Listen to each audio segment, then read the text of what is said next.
Juan Ponce de Leon was an early explorer of Florida. Which one of the following feuding pairs was alive during Ponce de Leon's lifetime? Was it Galileo and the Inquisition, Tartaglia and Cardano, Newton and Leibniz, or Galois and King Louis Philippe? So we'll see what the correct answer is. It was B, Tartaglia and Cardano. Who got that? Oh, there you go, very good. Nice going. And you feel very confident about that. From this angle, it looks to me like, is that true? You use a microphone. It was kind of a guess. Uh-huh. I eliminated C because I was like later. That's right. So I just B looked good. And did you have any feel for D, which was also later? Did you think that was later, or didn't have any idea? What D is. Uh-huh. And did you ever feel that A might be earlier? No.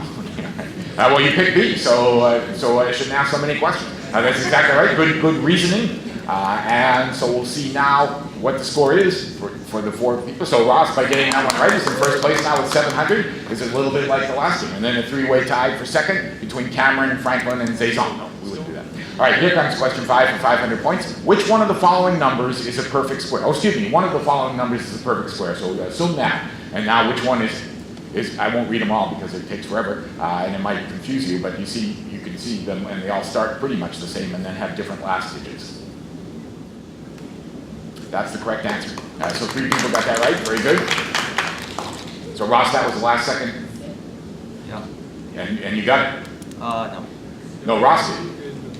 Yeah, Ross did. Yeah. And so Franklin, you obviously got that right. How'd you get it?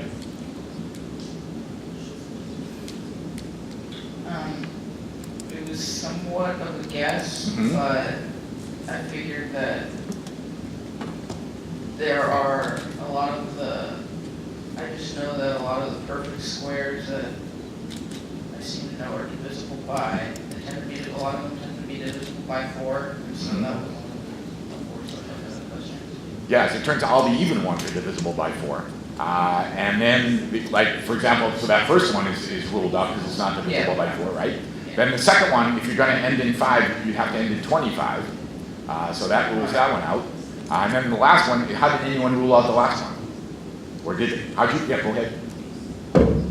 Cameron? So I knew that if it's a square, the residues modulo 3 have to be either 0 or 1. And so using like the digit something, I think it's congruent to 2 modulo 3. So I was like, that's nah.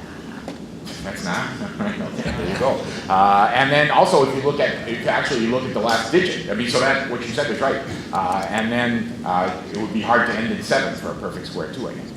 But anyway, 3 you got it right. That's good. Zazon, I'm sorry you didn't get in time. But we'll see what the score is now.